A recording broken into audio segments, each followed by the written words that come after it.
Hello बच्चों, I hope आप सब बढ़िया होंगे और आगे आने वाले एग्जाम्स की जम के तैयारी कर रहे होंगे। तो जैसा कि मैंने कंटेंट वीडियो बनाना चालू कर दिया है और चैप्टर का नाम सॉल्यूशन है, उसको मैंने उठा लिया है चैप्टर को और इसको हम पूरा करेंगे धीरे धीरे करके। और उसमें मैंने जो लास्ट वीडियो मेरी रही थी वो इंट्रोडक्शन था और मैंने आपको बताया था हर बच्चा हर स्टैंडर्ड का जो केमिस्ट्री से रिलेटेड एग्जाम देने वाला है, जिसके सिलेबस में सॉल्यूशन का नाम का चैप्टर है ना, वो हर कोई बच्चा देख सकता है। और जो सॉल्यूशन चैप्टर का स्टार्टिंग वाला पार्ट है ना, वो कंसंट्रेशन टर्म तक का, वो तो हर कोई बच्चा देख सकता है, 11th क्लास का भी देख सकता है, कोई टेंशन वाली बात नहीं है। ठीक है, चले तो आगे बढ़ते हैं। हम लास्ट वीडियो इंट्रोडक्शन की थी जिसमें मैंने आपको type of solution, solute, solvent के बारे में बताया था, सॉल्यूशन क्या होता है इसके बारे में बताया था। ठीक है ना। अब आगे का जो टॉपिक है हमारा वो है कंसंट्रेशन टर्म। ठीक है, कंसंट्रेशन टर्म आराम से देखना। ठीक है, बहुत बहुत बेसिक से और बहुत लेवल तक मैं आपको ले जाऊंगा धीरे धीरे करके। ठीक है ना। चलिए, मैं शॉर्ट वीडियोस बनाने वाला हूँ 20 मिनट मैक्सिमम। ठीक है, और टुकड़ों में बना दूंगा। अभी जैसे कंसंट्रेशन टर्म, इस वीडियो में मैं आपको जितनी भी कंसंट्रेशन टर्म है उन सबके बारे में बता दूंगा, लेकिन क्वेश्चन के लिए मैं एक नेक्स्ट वीडियो बनाऊंगा, नहीं तो वीडियो बहुत बड़ी बन जाएगी। ठीक है, और उसको आप देखोगे नहीं, इसलिए मैं 20-20 मिनट की शॉर्ट वीडियो बनाने वाला हूँ। ठीक है ना। चलिए, तो कंसंट्रेशन टर्म से पहले कंसंट्रेशन को समझ लेते हैं। कंसंट्रेशन क्या होती है कि भैया जैसे आपको कंसंट्रेशन ऑफ सॉल्यूट डिफाइन करनी है, तो कैसे डिफाइन करोगे कि sir amount of solute dissolve in given amount of solution, amount of solute dissolve in given amount of solution, उसको हम क्या बोल देते हैं, कंसंट्रेशन बोल देते हैं। अब हमारे जो टॉपिक है ना, जो एक कंसंट्रेटिंग टर्म्स, ठीक है, या एक्स, इसको हम ऐसे बोल सकते हैं कंसंट्रेशन को एक्सप्रेस करने के तरीके, कंसंट्रेशन को एक्सप्रेस करने के, बताने के तरीके को ही हम क्या बोलते हैं, कंसंट्रेशन टर्म बोलते हैं। जितना भी मैं पढ़ाने वाला हूं कंसंट्रेशन टर्म में, वो सब कंसंट्रेशन ही होती है। पहले तो ये दिमाग में क्लियर करो अपने। ठीक है ना, बच्चे को क्लियर नहीं होता वही दिक्कत आती है फिर। ठीक है ना। चलिए, अब आप कंसंट्रेशन को कैसे रिप्रेजेंट कर सकते हैं, कैसे एक्सप्रेस कर सकते हैं, तो आप क्वालिटेटिवली भी एक्सप्रेस कर सकते हैं, क्वांटिटेटिवली भी एक्सप्रेस कर सकते हैं। अब सर क्वालिटेटिवली क्या होता है? क्वालिटेटिवली में आप कोई कैलकुलेशन नहीं करते, क्वांटिटेटिवली में आप कैलकुलेशन करते हैं। क्वालिटेटिवली में आप कंसंट्रेशन को कैसे बता सकते हैं, जैसे डाइल्यूट सॉल्यूशन हो गया और कंसंट्रेट सॉल्यूशन हो गया। डाइल्यूट सॉल्यूशन आप सबको पता है, सॉल्यूट की कंसंट्रेशन कम, सॉल्वेंट की ज्यादा, डाइल्यूट सॉल्यूशन। कंसंट्रेट सॉल्यूशन आपको पता है, सॉल्यूट के रेस्पेक्ट में हम बात करते हैं जनरली, तो कंसंट्रेट सॉल्यूशन का मतलब क्या हो गया कि सॉल्यूट का अमाउंट ज्यादा, सॉल्वेंट का कम। ठीक है, लेकिन हम मैक्सिमम टाइम कंसंट्रेशन को क्वांटिटेटिवली रिप्रेजेंट करते हैं। कैसे रिप्रेजेंट करते हैं बेटा? क्वांटिटेटिवली। तो अब मैं जितनी भी कंसंट्रेशन टर्म्स पढ़ाने वाला हूं ना, वो सब क्वांटिटेटिवली रिप्रेजेंटेशन है। बात समझ में आ गई? चलिए, तो पहली कंसंट्रेशन टर्म की बात करते हैं। आई, तो पहली कंसंट्रेशन टर्म है मास परसेंटेज। क्या बोला मैंने बेटा? Mass percentage.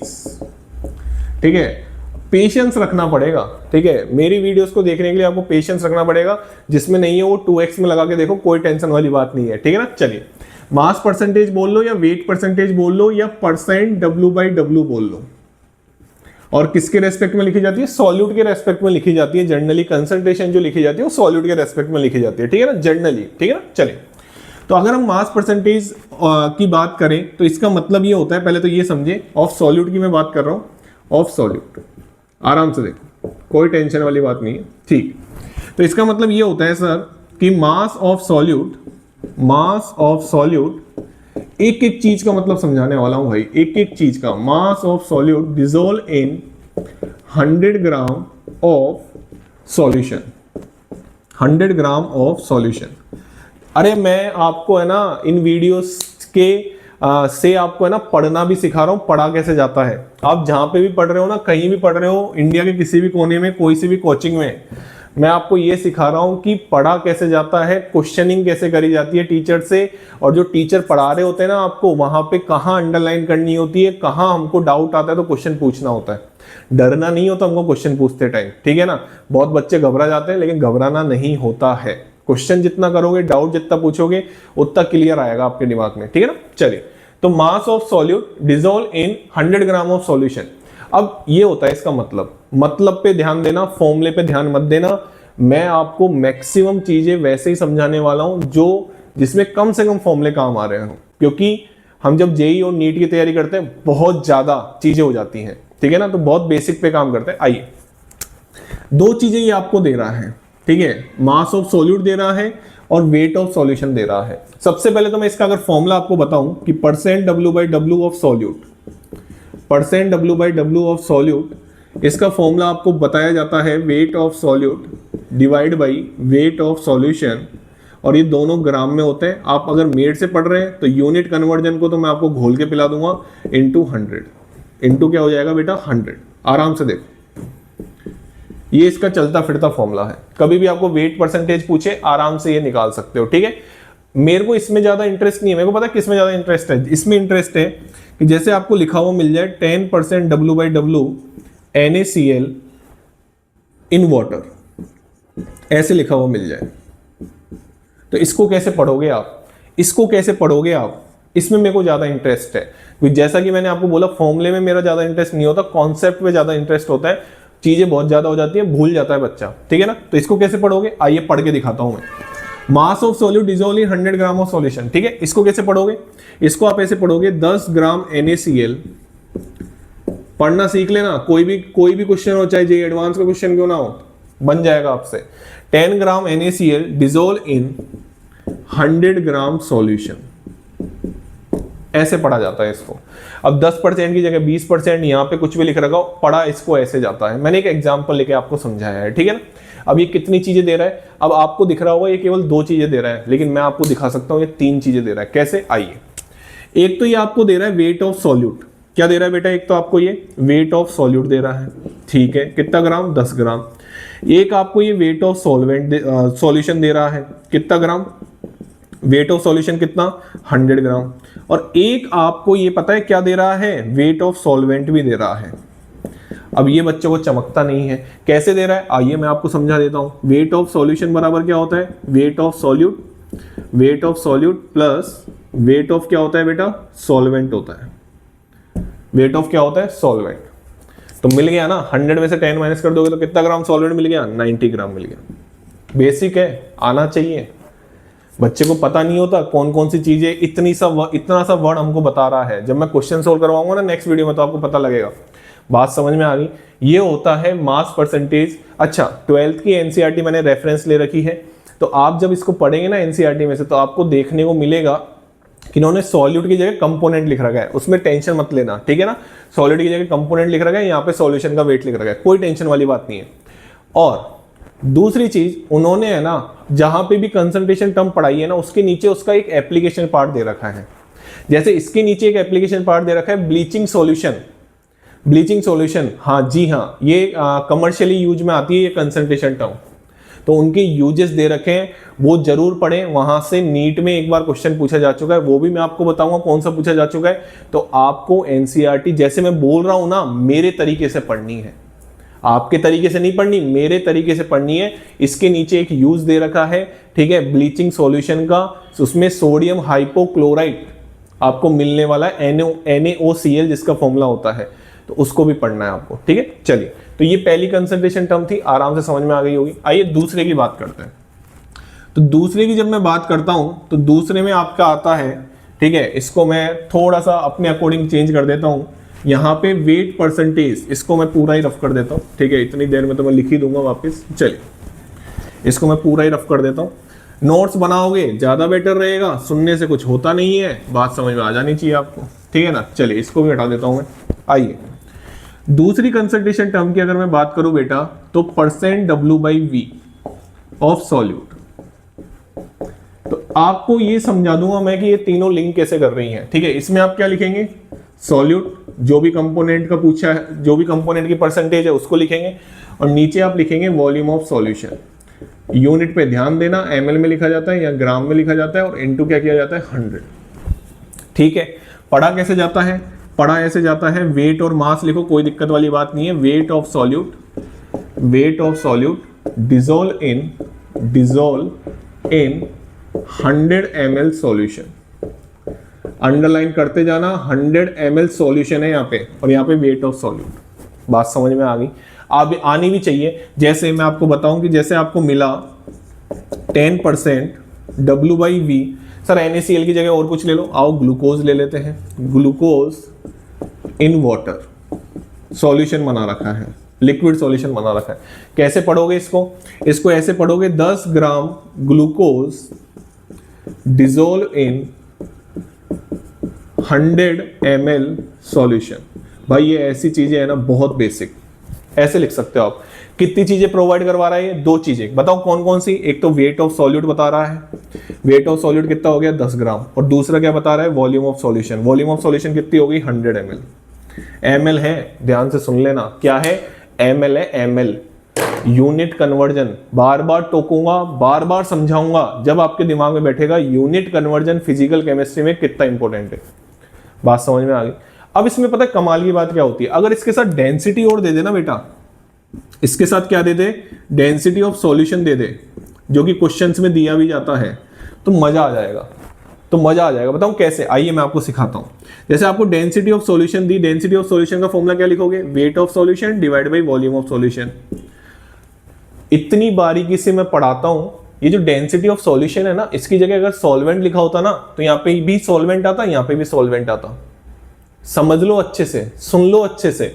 अभी डेंसिटी ऑफ सॉल्यूशन मैंने लिखा है ना, तो यहाँ पे भी मैंने वेट सॉल्यूशन का लिखा है, वॉल्यूम सॉल्यूशन की लिखी है। रटना नहीं होता है चीजों को। सॉल्वेंट लिखा होता तो यहाँ पे भी सॉल्वेंट आता, यहाँ पे भी सॉल्वेंट आता। बात समझ में आ गई? ठीक है। अब मेरे को एक चीज बताओ, अगर मेरे को परसेंट W/W और परसेंट W/V में रिलेशन निकालना होता तो कैसे रिलेशन निकालता, मैं समझाता हूँ। कोई फॉर्मूला नहीं रटवा रहा, कैसे निकालते मैं समझाता हूँ।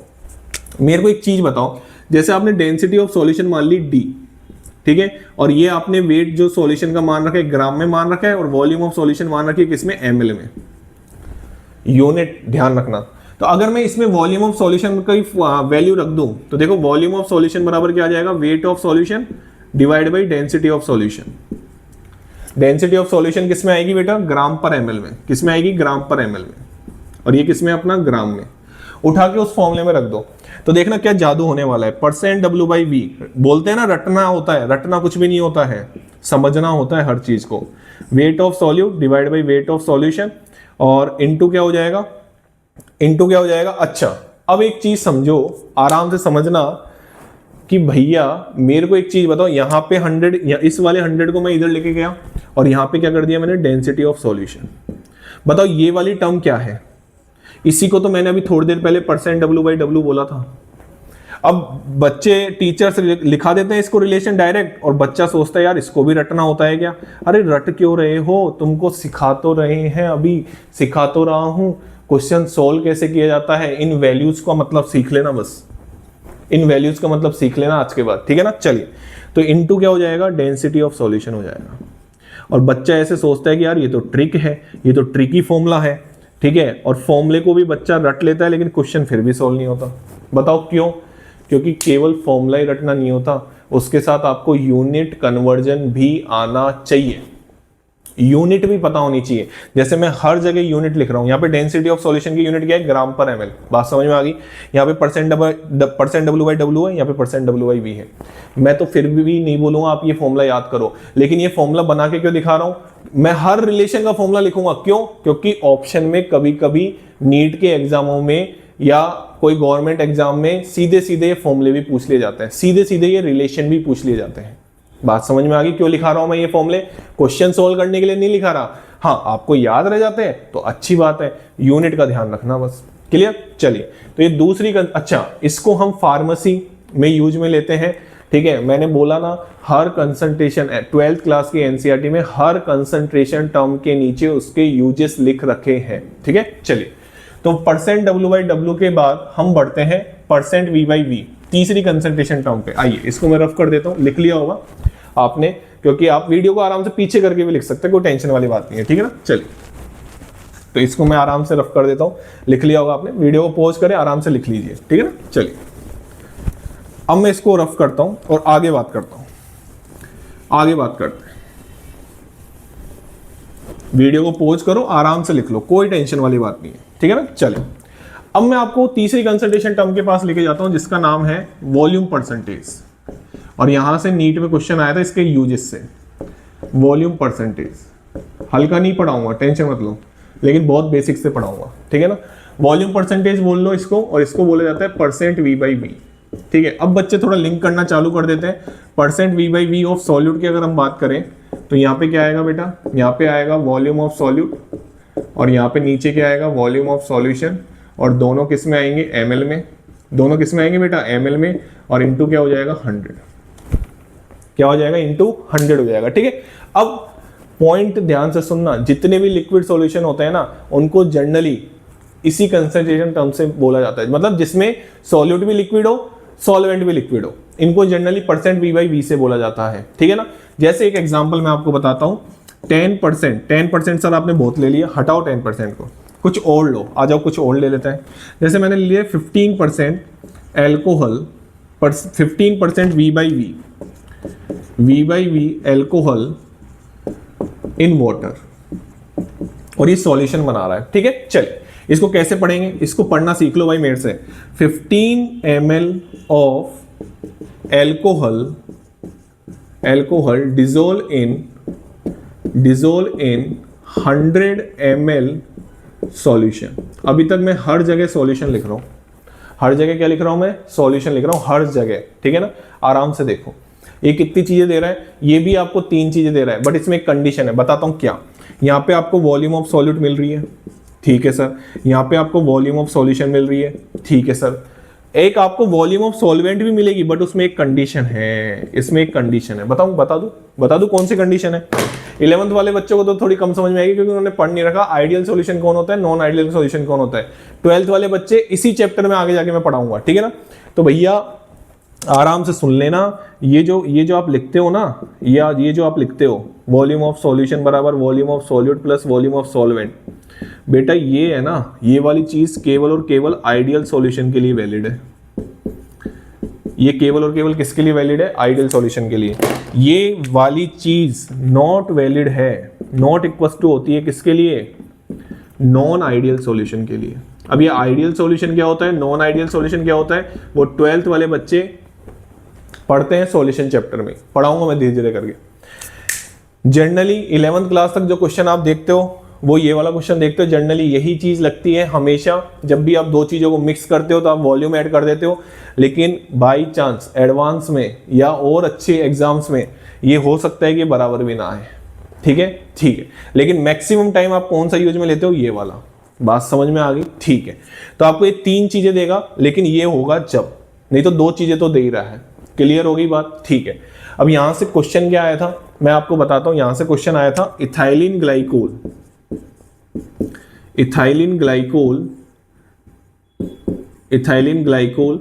यूज आता है एज अ एंटी फ्रीज।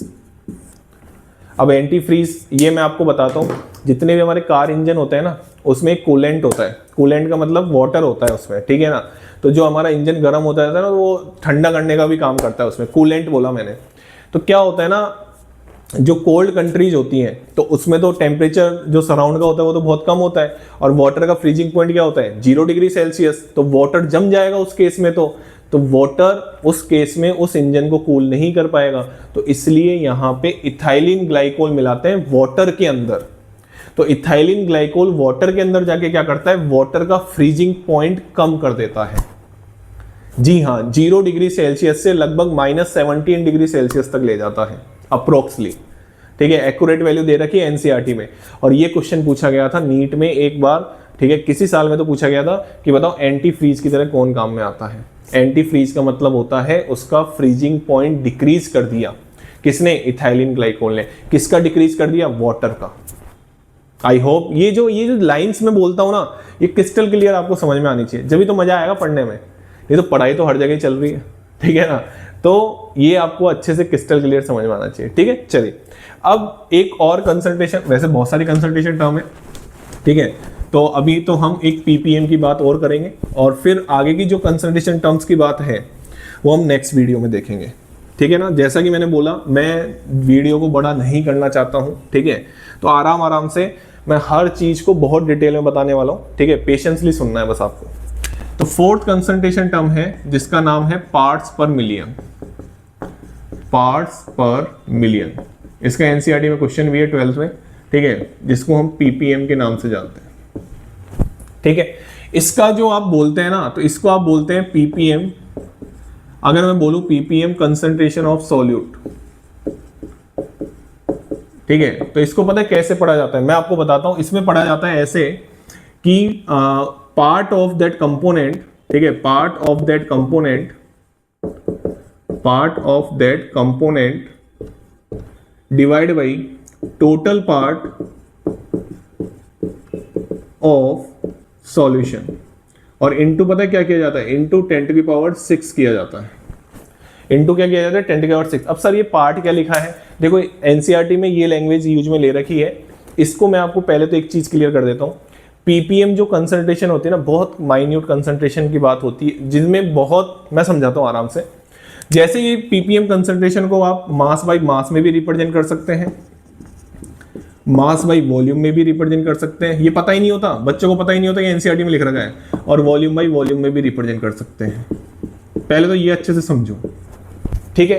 हाँ, मैक्सिमम जो क्वेश्चन होते हैं ना, वो मास बाई मास के होते हैं। जैसे जनरली जो पीपीएम कंसंट्रेशन अगर आप मास के रेस्पेक्ट में लिखोगे ना सॉल्यूट की, पीपीएम कंसंट्रेशन ऑफ सॉल्यूट, तो आपको पता है क्या पढ़ाया जाता होगा डायरेक्ट, लेकिन वो मास बाई मास के रेस्पेक्ट में रिप्रेजेंटेशन आप तीनों में कर सकते हो, लेकिन in general mass by mass के रेस्पेक्ट में किया जाता है। कैसे किया जाता है कि weight of solute, weight of solution into 10⁶, ऐसे किया जाता है।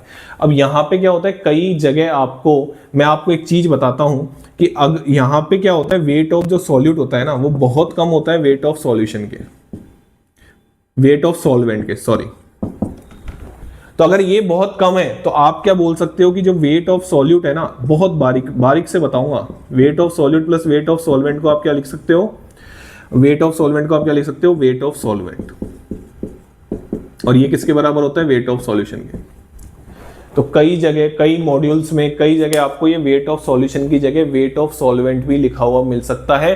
उसको मैंने यहाँ पे एक्सप्लेन किया है, क्योंकि सॉल्यूट का अमाउंट सॉल्वेंट के रेस्पेक्ट में बहुत कम होता है। अब इसका एक बहुत बेहतरीन एग्जाम्पल एनसीईआरटी में दे रखा है। जो हमारी ऑक्सीजन गैस होती है ना, वो पानी में बहुत कम सॉल्युबल होती है। जी हाँ, इसका एग्जाम्पल दे रखा है एनसीईआरटी में। जो हमारी ऑक्सीजन गैस होती है, समुद्र वगैरह, आप आराम से सुनना मेरी बात को, पानी में बहुत कम डिजोल्व होती है। लेकिन फिर सर समुद्र में जो रहने वाले एनिमल्स है वो तो फिर भी जिंदा रहते हैं। हाँ, लेकिन इतनी सफिशिएंट डिजोल्व होती है, होती बहुत कम है, लेकिन इतनी सफिशिएंट डिजोल्व होती है कि वो जो एनिमल्स रहते हैं सी वाटर में, उनके लिए सफिशिएंट होती है। ये लाइन लिख रखी है। और माइन्यूट कंसंट्रेशन को, बहुत कम कंसंट्रेशन को हम किस कंसंट्रेशन टर्म से रिप्रेजेंट करते हैं, पीपीएम से। किससे रिप्रेजेंट करते हैं, पीपीएम से रिप्रेजेंट करते हैं। और ध्यान से सुनना मेरी बात को, जो पोल्यूटेंट्स होते हैं ना हमारे हवा में और पानी में, उनकी कंसंट्रेशन को भी हम पीपीएम, या एनसीईआरटी में एक बहुत प्यारी चीज लिख रखी है, म्यू माइक्रो, इसका मतलब है माइक्रो। इसको मैं थोड़ा सा अच्छे से लिख देता हूं, माइक्रो। क्या मतलब है इसका, माइक्रो, म्यू ग्राम ml इनवर्स, या इसको ऐसे लिख रखा है उन्होंने क्या, पीपीएम। आराम से देखो, ठीक है। और एक चीज और बता देता हूं, जैसे पीपीएम होती है ना, वैसे पीपीबी भी होती है, ठीक है ना। उससे पहले मैं आपको एक चीज बताता हूं कि अगर मैं केवल इसी चीज को, आप लिख लेना वीडियो पॉज करके, ठीक है, इसी चीज को मैं 10⁻² इंटू 10⁻4 कर दूं, तो ये आपको दिख नहीं रहा क्या कि ये %W/W है। ऐसे रिलेशन पूछ लेते हैं यार। अब क्या हर फॉर्मूला थोड़ी रटना होता है। देखो आराम से मैंने पीपीएम और %W/W में रिलेशन निकाल दिया ना, कि पीपीएम बराबर %W/W इंटू 10⁻4 होती है। बात समझ में आ गई, बात समझ में आ गई। चलिए, तो generally ppm mass by mass में रिप्रेजेंट करी जाती है ऐसे। चलिए, अब मैं अगर आगे बात करूं, पीपीबी भी होता है, और पीपीएम और पीपीबी में कोई ज्यादा डिफरेंस नहीं है। हाँ, डिफरेंस तो है, ठीक है। इसको बोला जाता है पार्ट्स पर बिलियन, बिलियन, इसको बोला जाता है मिलियन। इसमें भी कुछ नहीं है। अगर वेट बाई वेट के टर्म में लिखें, weight of solute divide by weight of solution, 10⁶ की जगह क्या आ जाएगा, 10⁹। वो सॉरी 6 लिख दिया कि मैंने, 9 आएगा। कितना आएगा, 9। बात समझ में आ गई। अब सर एक बार पढ़ना सिखा दो। आइए मैं आपको पढ़ना सिखा देता हूं। जैसे मानो आपको लिखा हो 1.5 ppm, ध्यान से सुनना मेरी बात को। O2 गैस ले लो, O2 gas dissolve in sea water. तो जैसा कि मैंने बोला इन जनरल किस में लिखा जाता है, मास बाई मास में लिखा जाता है। तो आप इसको कैसे पढ़ सकते हैं, 1.5 ग्राम O2 dissolve in 10⁻6 gram solution, ऐसे पढ़ा जाता है इसको। आराम से सीखो समझो, कोई टेंशन वाली बात नहीं, ठीक है। अब मैं इस वीडियो को यहाँ पे स्टॉप करता हूँ। 4 कंसंट्रेशन टर्म मैंने आपको पढ़ा दी, %W/W, %W/V, %V/V और ppm और ppb, ठीक है। नेक्स्ट क्लास में हम मोलरिटी, मोलेलिटी, मोल फ्रैक्शन और नॉर्मलिटी की बात करेंगे, वो भी हर क्लास इंपॉर्टेंट होने वाली, ठीक है ना। चलिए, thank you so much. Like करें, जितना आप लाइक करेंगे, जितना आप शेयर करेंगे, जितना आप कमेंट करेंगे, ठीक है, तो रेस्पॉन्स अच्छा मिलेगा। वैसे तो मैं वीडियो बनाऊंगा ही, ठीक है, लेकिन आप रेस्पॉन्स अच्छा देंगे तो मेरे को बहुत अच्छा लगेगा, ठीक है ना। चलिए, थैंक यू सो मच।